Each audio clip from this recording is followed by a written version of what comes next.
大家好，我是美食多 YouTube 黄金3小时。如果是我的铁粉，请给我一个 like。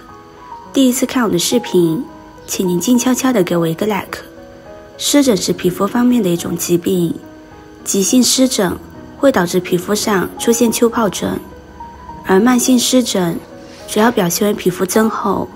湿疹可能发生在人体的任何部位，人体免疫力低下时或局部潮湿，可能导致湿疹复发，一般和过敏性体质有关。如湿疹症状严重，会引起皮肤剧烈瘙痒，影响到患者的日常生活、工作、休息。很多人对湿疹的认知仅仅停留在婴儿时期，大多数人认为湿疹是小孩的专属皮肤疾病，但是湿疹可是没有年龄限定的，无论处在哪个年龄层，都是可能患上湿疹的。湿疹属于一种长期慢性发炎的皮肤病，一旦患有湿疹，治疗时间长，而且还极其容易复发。病情发作的时候，患者会感觉皮肤异常瘙痒，因此很多患有湿疹的患者是非常头疼。今天给大家分享一道食疗方，对于湿疹、皮肤瘙痒有很大的改善。下面一起跟着视频来看看是怎么做的吧。我们先准备5克菊花，菊花是人们日常所熟知的草药，很多人喜欢泡菊花茶代水。菊花的作用可不仅仅是人们熟知的清热，它在多个领域均有很好的疗效。1. 清热解毒，菊花茶的清热解毒效果特别不错，不少人体质比较容易上火，日常喝菊花茶可以起到很好的缓解效果。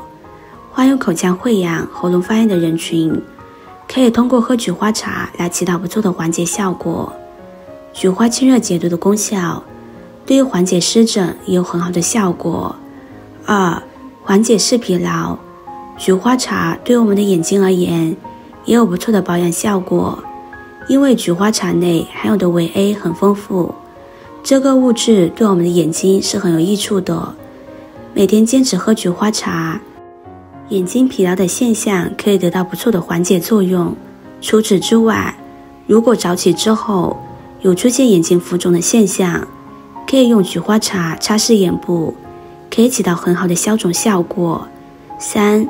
辅助降压，菊花对高血压患者来说也是很友好的。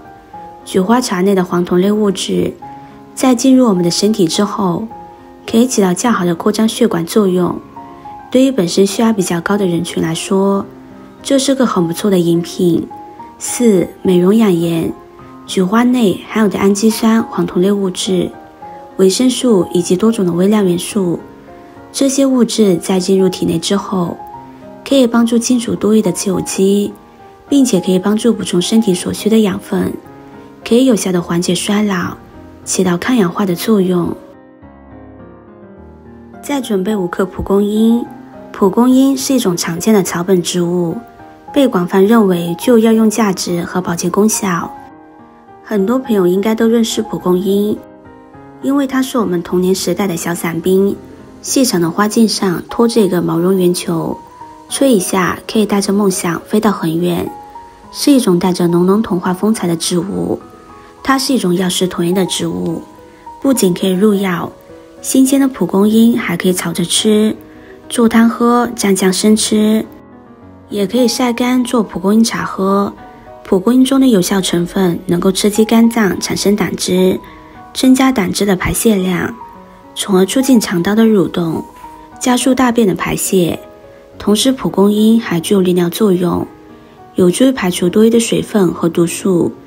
蒲公英中的苦味成分能够刺激胃肠道分泌消化液，促进食物的消化和吸收，降低胃肠道反流和胃酸流。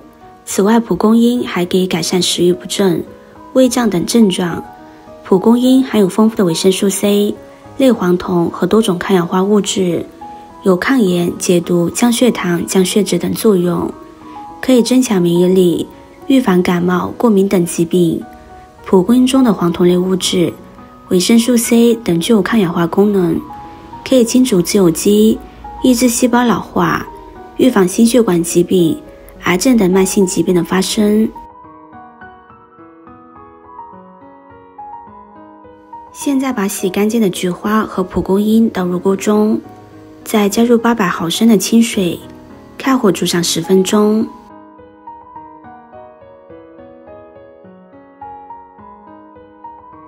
这个时间我们准备一块豆腐。豆腐在生活中特别常见，很多人都喜欢吃豆腐，而且豆腐特别有营养。豆腐的做法有很多种，可以用来炒菜、凉拌、蒸豆腐、做汤，味道都很不错，也是餐桌上的常见菜肴。豆腐是一种植物性食物，含有多种营养成分，对湿疹患者有以下好处：一、豆腐富含大豆异黄酮，可以缓解湿疹症状，这种成分可以调节体内激素的水平，从而减轻皮肤炎症和过敏反应。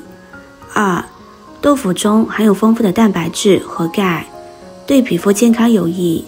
蛋白质有助于修复受损肌肤和生成新细胞，钙可以促进皮肤细胞的增长和再生。三、豆腐还富含多种维生素和矿物质，有助于增强免疫力和保持身体健康，这对缓解湿疹症状也有积极的影响。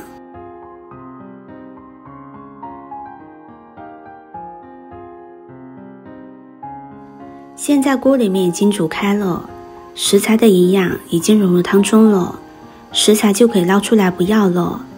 一个红心对你来说只是举手之劳，对我来说可以高兴的睡不着觉。这个视频麻烦您帮忙点一个免费的小红心吧，非常的感谢。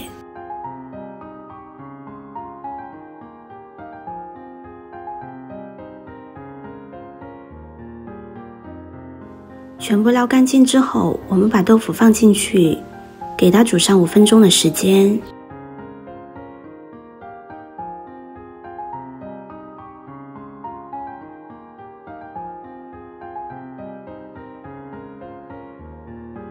时间到就可以关火了，盛入碗中就可以开吃了。